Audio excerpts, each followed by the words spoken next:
The wind howled outside the small repair shop on the edge of the colony planet. Jack, a human mechanic, wiped his oily hands and leaned back in his chair.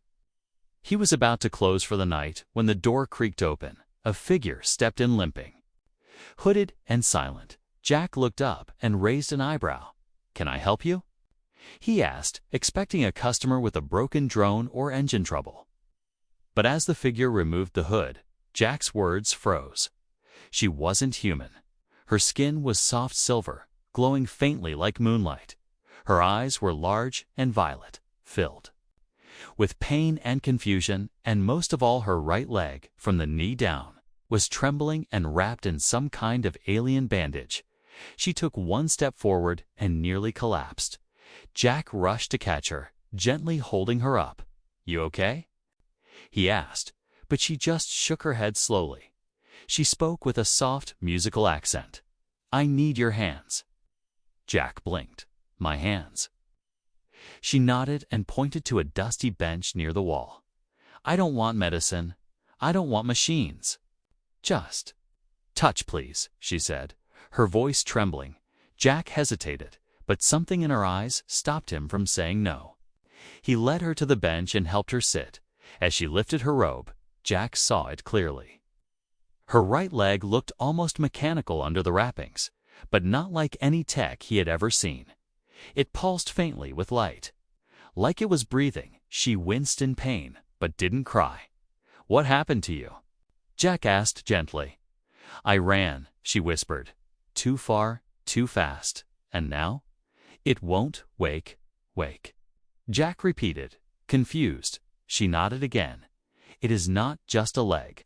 It is part of my blood, my soul, but it is asleep." Jack didn't understand, but he could see she was in pain. He knelt beside her and placed his hand on her leg. The moment he touched her, the room grew warmer. The light in her leg brightened for just a second. She gasped and grabbed the edge of the bench. Her body shivered, her breath quickened. Jack tried to pull his hand away, but she stopped him. "Don't stop," she said, eyes glowing now. "It listens to you." Jack's fingers moved gently across her leg. Tracing the glowing lines under the skin, he felt a hum, like a quiet song under his fingertips. With each touch, her leg glowed a little more. The trembling began to stop. She closed her eyes, breathing slow and deep. Then, suddenly, a spark of light jumped from her leg into Jack's palm. He yelped and looked at his hand. A strange symbol, like a circle with wings, was now glowing softly on his skin. "What is this?" Jack asked, stunned. The girl opened her eyes, now filled with light. "You've done it," she said, smiling faintly. "You've awakened the core." Jack stood up slowly, still staring at his glowing hand. "I didn't mean to," he said. "Nervous, but you did," she whispered. "You have the gift, the touch of the bond." Jack shook his head. "I'm just a mechanic. I fix pipes and drones, not people." She looked down at her leg, which now moved smoothly, the pain gone. "You are more than you think," she said softly. Jack turned to grab a towel to wipe his hands. But when he looked back, she was standing tall, without limping, without pain, her back straight, her eyes locked on him with new strength. "Thank you," she said, bowing her head. "I'm Zira, Jack," he replied. Still unsure what just happened, she stepped toward the door, then paused. "They will come now," she said, voice serious. "Who?" Jack asked. "Those who fear what you've awakened," she whispered. Then she was gone, vanished into the night, leaving Jack alone with a glowing mark and 1,000 questions. Outside, the wind howled again, but now it carried whispers, and in the dark sky above the colony, something stirred. Jack couldn't sleep that night. He stared at the glowing symbol on his palm, its faint blue light pulsing like a heartbeat. Every time he closed his eyes, he saw her again, Zira, the alien girl with silver skin and violet eyes. He could still feel the warmth from her leg on his fingertips. like something inside her was alive. He rubbed the symbol, hoping it would fade, but it didn't. Instead, it grew brighter when he touched it, and for a moment, he felt a small jolt rush through his veins, like a spark of energy, waking something inside him too. "What did you do to me?" Jack whispered into the silence. He stood up and walked to his workshop's mirror. Holding up his palm, the glowing mark looked strange, like ancient writing, wrapped in a circle with tiny lines spinning outward. It didn't hurt, but it felt heavy, like it carried meaning he didn't understand. Jack opened his toolbox and grabbed a scanner. He ran it across his palm, but the device blinked red and shut down.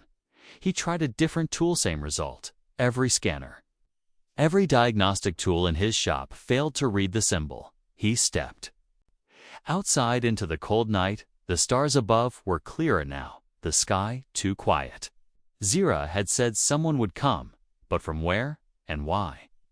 He looked toward the hills where she had disappeared, wondering if she was watching him now. Suddenly, a soft hum echoed through the air. He turned, eyes wide, from the horizon. A blue light streaked across the sky, silent, and headed straight toward the colony. It vanished behind the nearby cliffs, but Jack knew what he saw.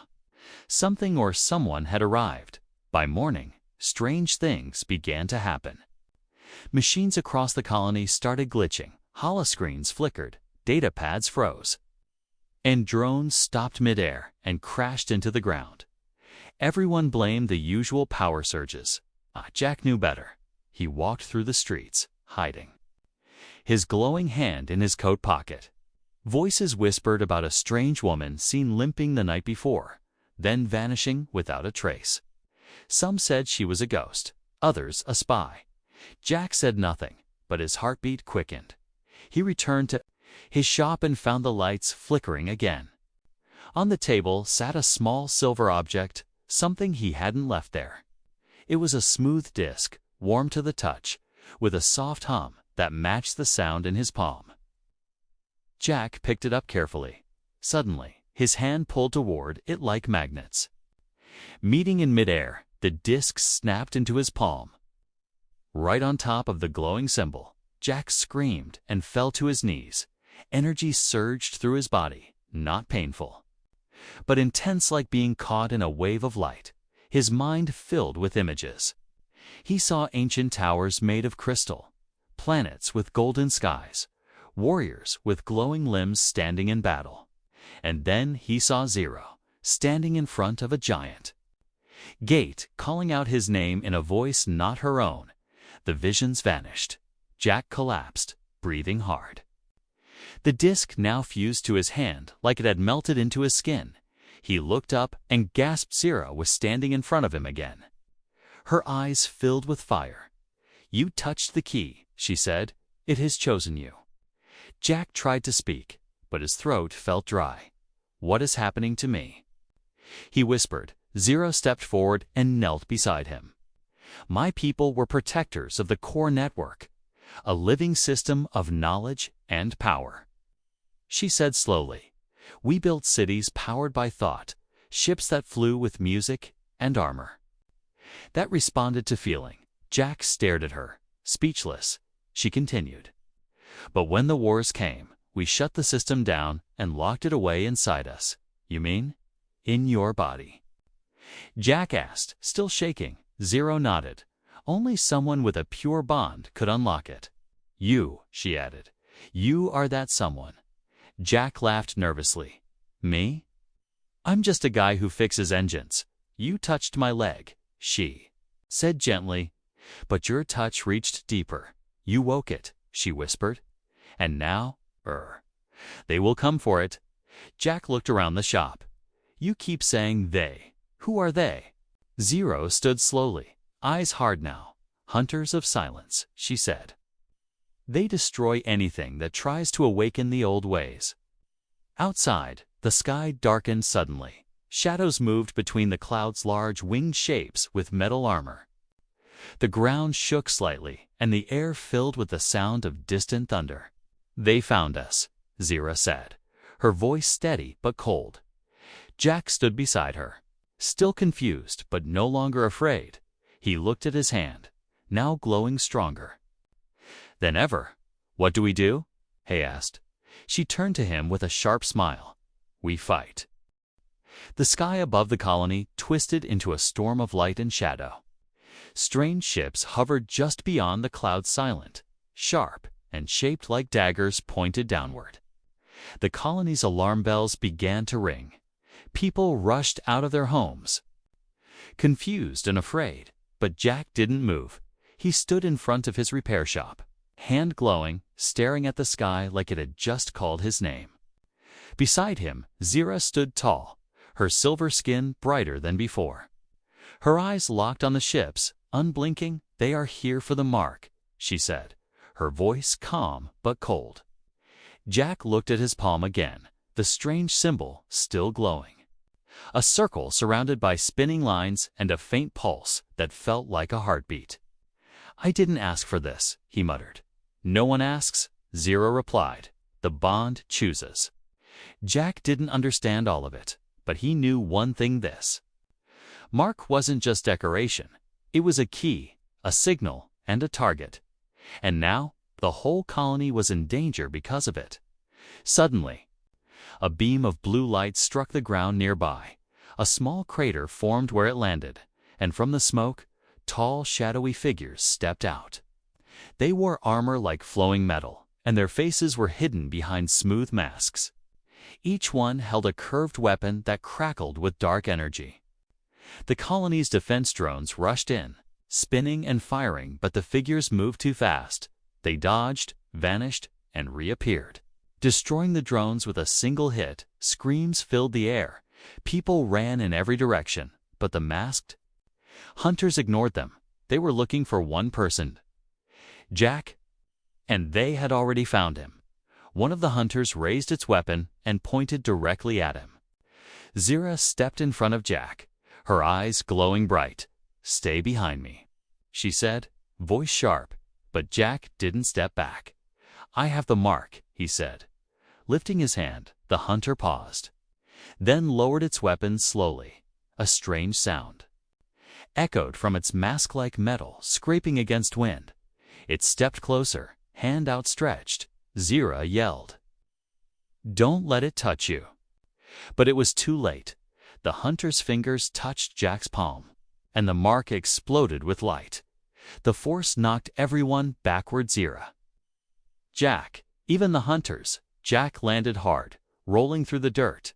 When he looked up, the mark had changed. It wasn't just a symbol. Now it was glowing red, alive, spinning like a small galaxy. Zira crawled over and grabbed his wrist. Her eyes widened in shock. "You activated the seal," she whispered. "What does that mean?" Jack asked, still breathing hard. "It means you're not just bonded," she said. "You're a carrier now. The system has awakened inside you before Jack could respond." Another hunter leaped from the smoke, blade ready to strike.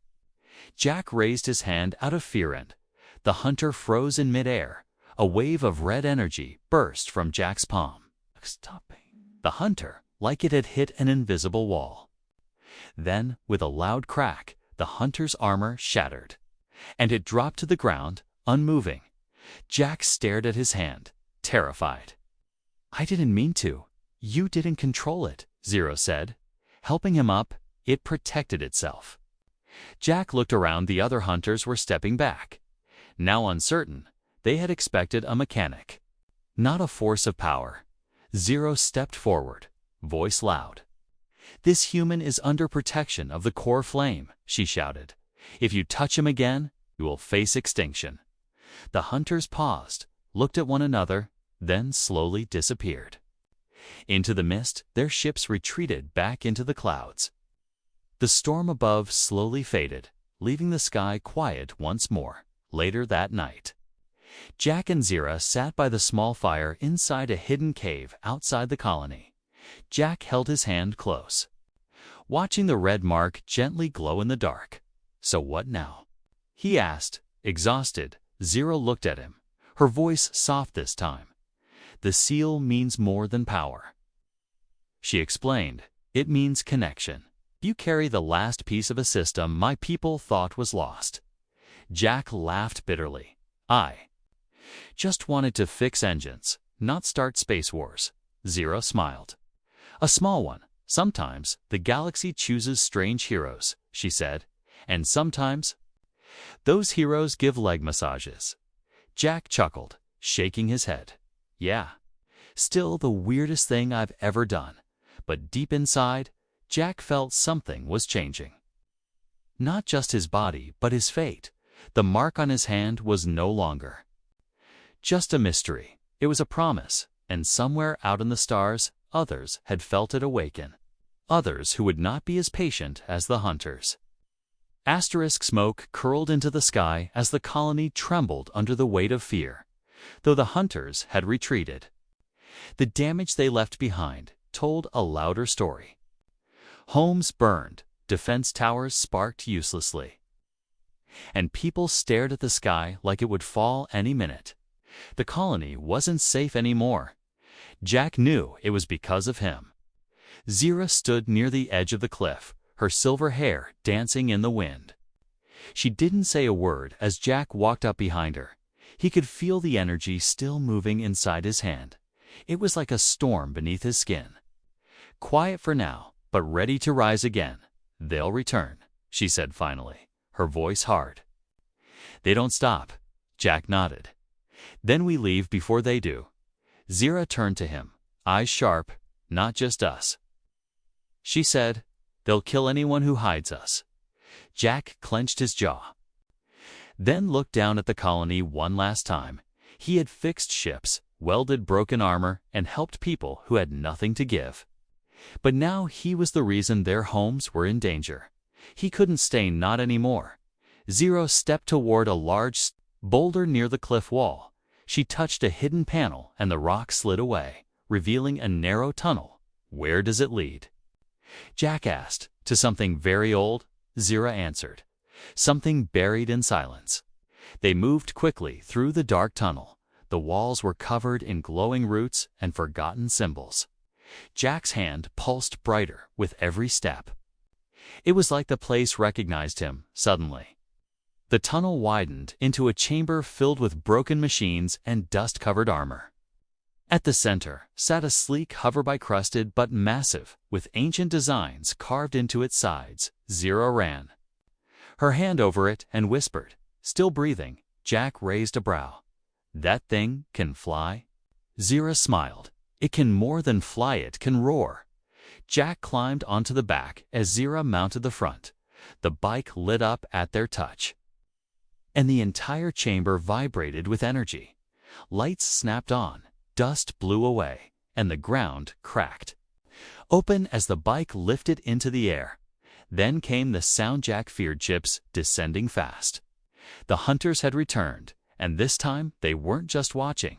A blast shook the mountain from above, and fire rained through cracks in the stone.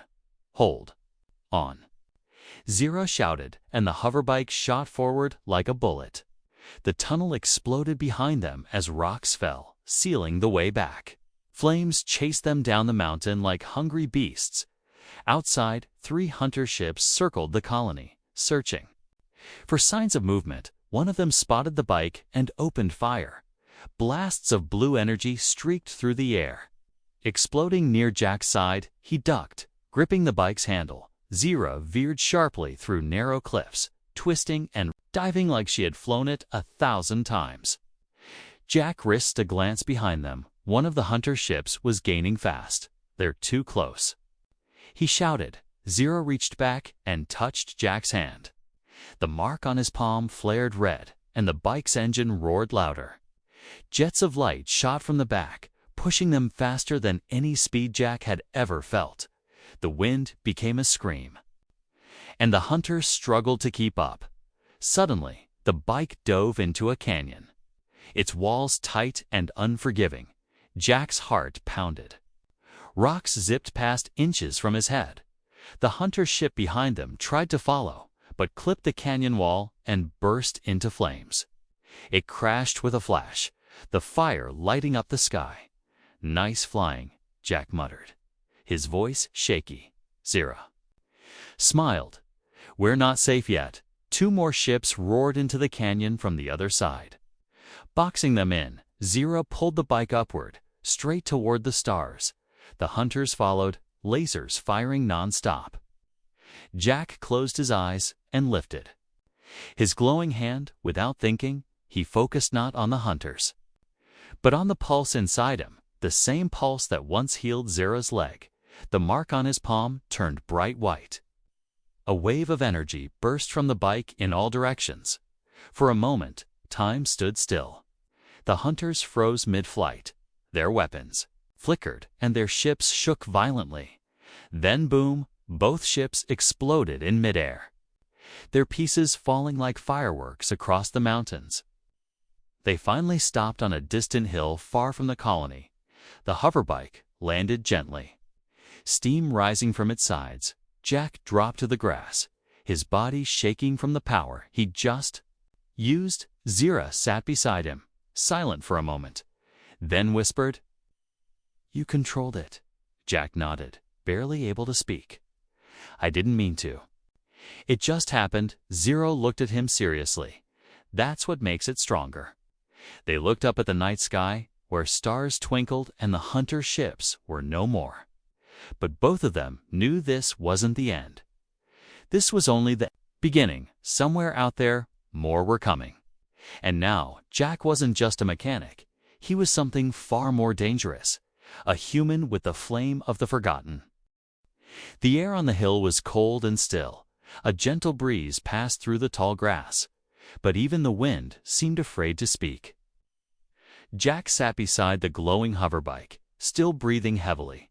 His hand ached with a quiet birthmark on his palm now pulsing in steady rhythm. Zero knelt a few feet away, her eyes closed, her fingers tracing old symbols in the dirt.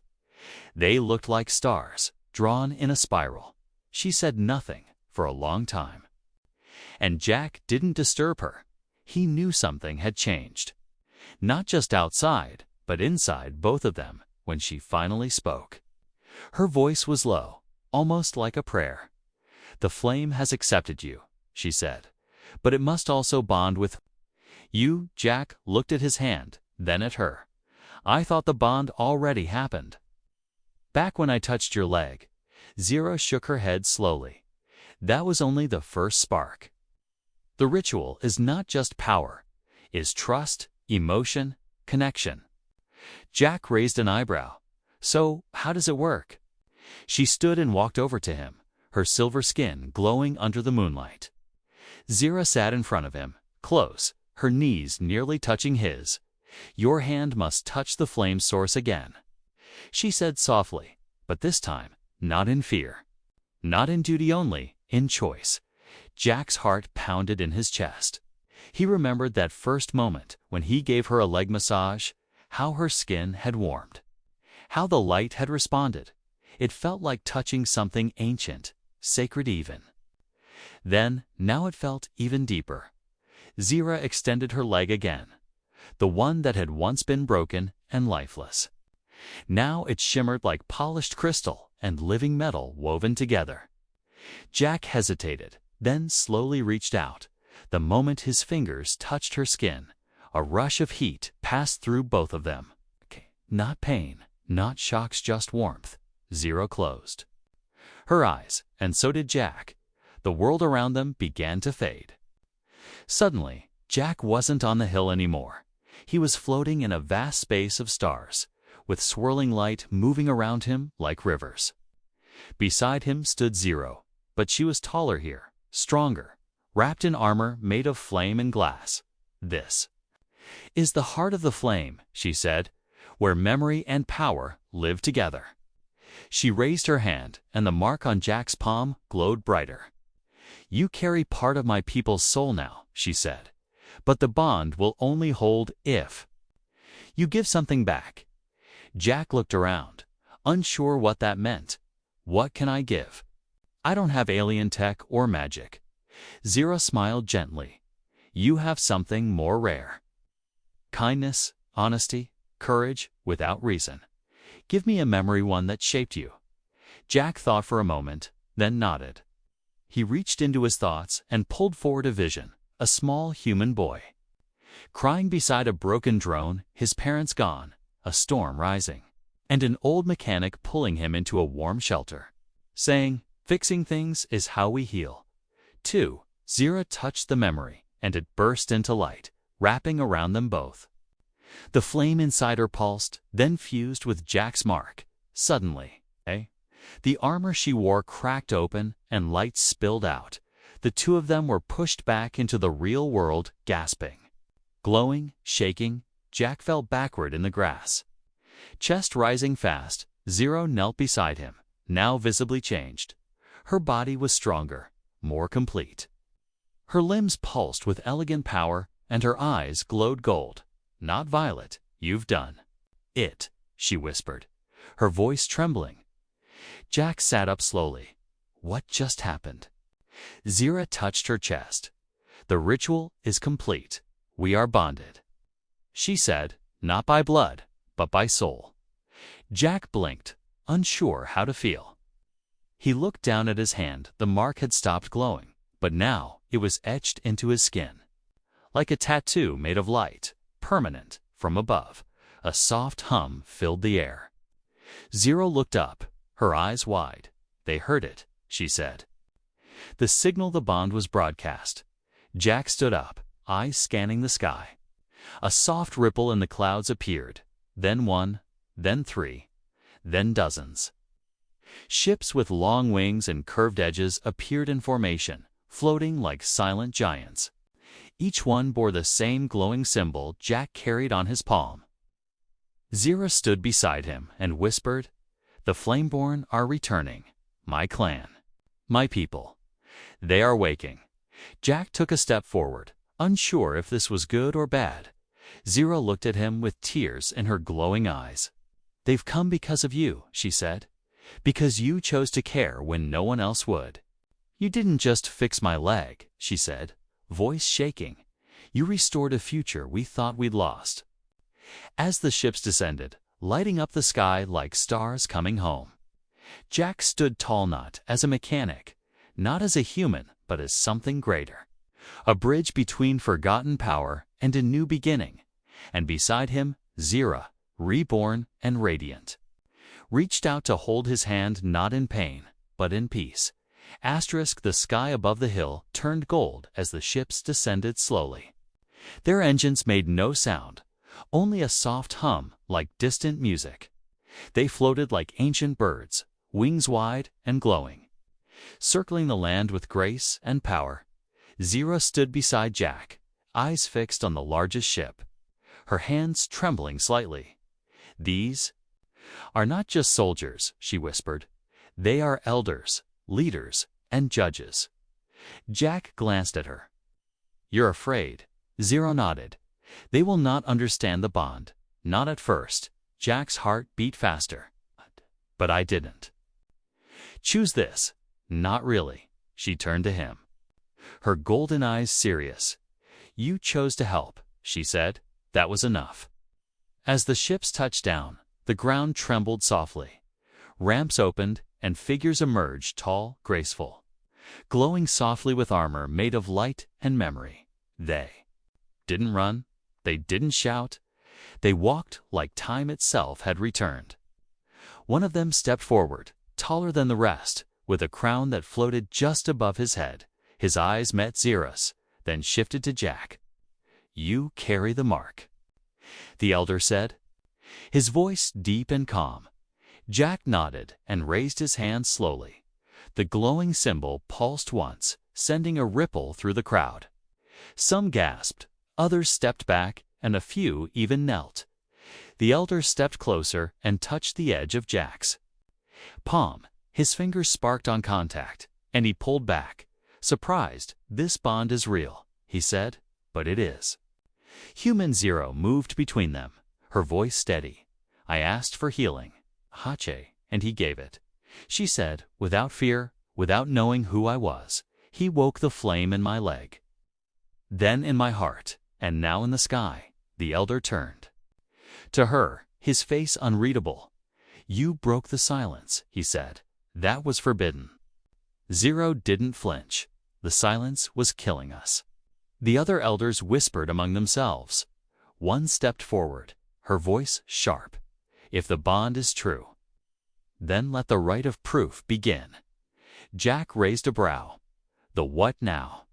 Sira sighed and turned to him. It's a test, she said, to prove the flame lives in you. If you pass, they will accept the bond. And if I fail, Jack asked, they'll rip the flame from your body, she said quietly, and you may not survive. An hour later, Jack stood inside a massive circular arena built from stone and energy. Around him stood the flame-born elders, warriors, and watchers. Zero watched from the edge. Her fists clenched tightly. Jack wore no armor, only a simple cloth and a silver band around his wrist. The elder who led the trial stepped into the center and raised his hand.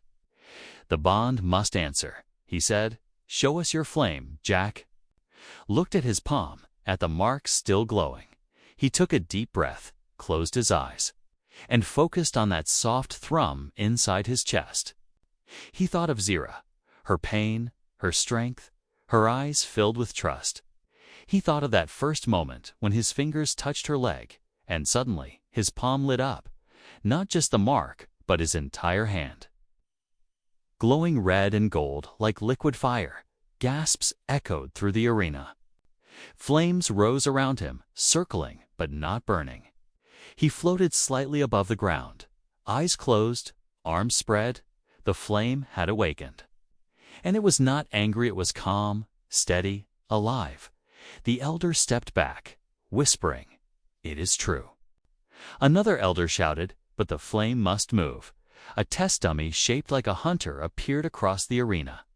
It charged at Jack with a spear made of dark matter. Jack didn't run. He raised his hand, and the flame leaped from his fingers like a river of light.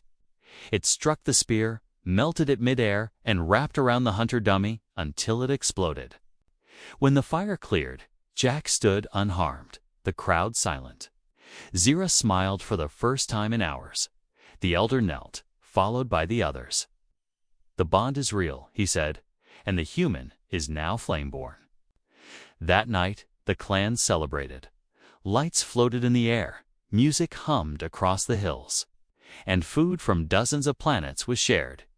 Jack sat beside Zira, who now wore a flowing cloak of honor with symbols of both her clan and Jack's mark. "Oh, you saved me," she whispered. "But now, you've saved all of us." Jack looked up at the stars, still unsure if he was dreaming. "I'm just a mechanic," he said. Laughing softly, Zira touched his hand. "Not anymore. You're part of something much older, and something just beginning." In the distance, a shadow watched from a tall rock, its eyes burning red. A different force had seen the flame rise, and it would not kneel. But for now, Jack and Zira were together. The clan was awake, and hope had returned. And in the silence between the stars, the flame burned brighter than ever. The fire crackled gently as soft music echoed across the glowing hills. Above them, the sky shimmered with hundreds of ships. But none were threatening. These were flame-born vessels, awake after centuries of silence, and they had returned not for war but for one reason, because a human had cared. Jack sat near the center of the gathering, surrounded by warriors, elders, and children of the flame. But he didn't speak much.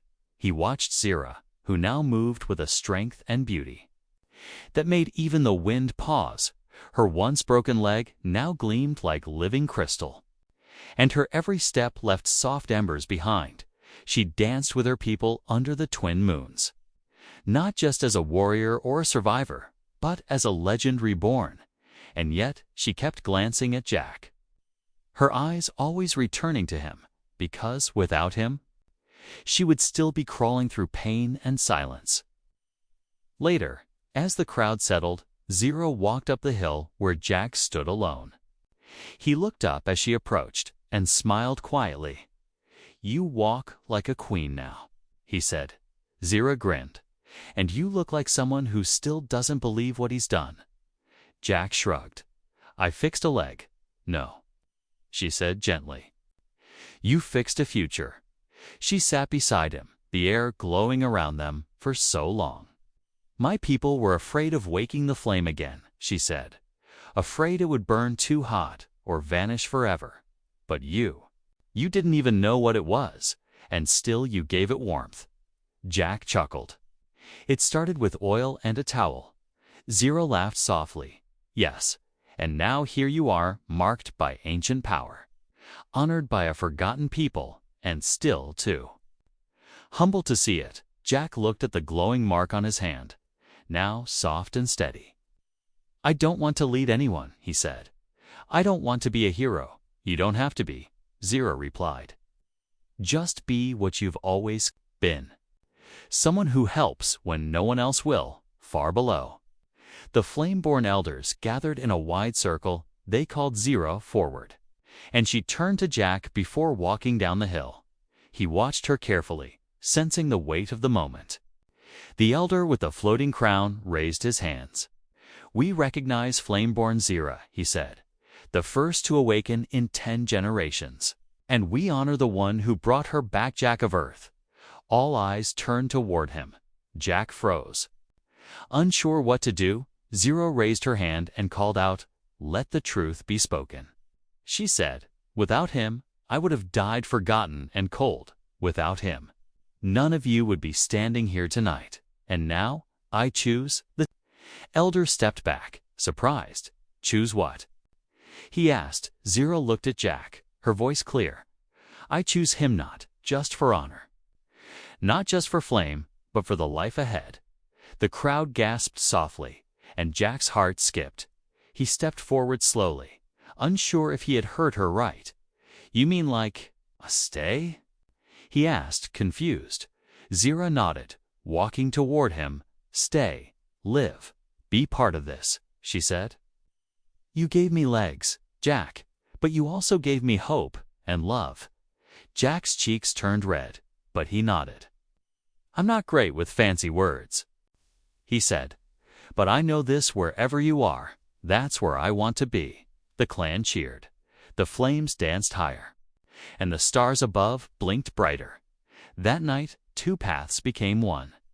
A human and an alien girl, tied not by destiny, but by choice, by trust, by kindness, by something stronger than power. But peace never stays quiet for long. Far beyond the flame-born system, a black ship drifted in the shadows. Its surface was rough, scarred, and cold as dead metal. Inside, machines whispered and watched the signal flare from Jack's mark. The bond had not only awakened the planet, had also awakened something far darker, a force that believed the flame should stay buried, a force that would come soon, with fire of its own. Back on the hill, Jack and Zero stood side by side, watching the sun rise over a land that once slept in fear. Now it breathed again. Zero leaned into Jack, her voice warm. You gave me more than legs, she whispered. You gave me a reason to stand. Jack held her hand tightly. And you gave me something worth fighting for, he said. You made a mechanic believe he mattered. Above them, flame-born ships flew like glowing wings across the sky below. Them new life began to grow from old ashes, and in their hearts the bond continued to burn, not with war, not with anger, but with something far greater, a legacy born not from power, but from love.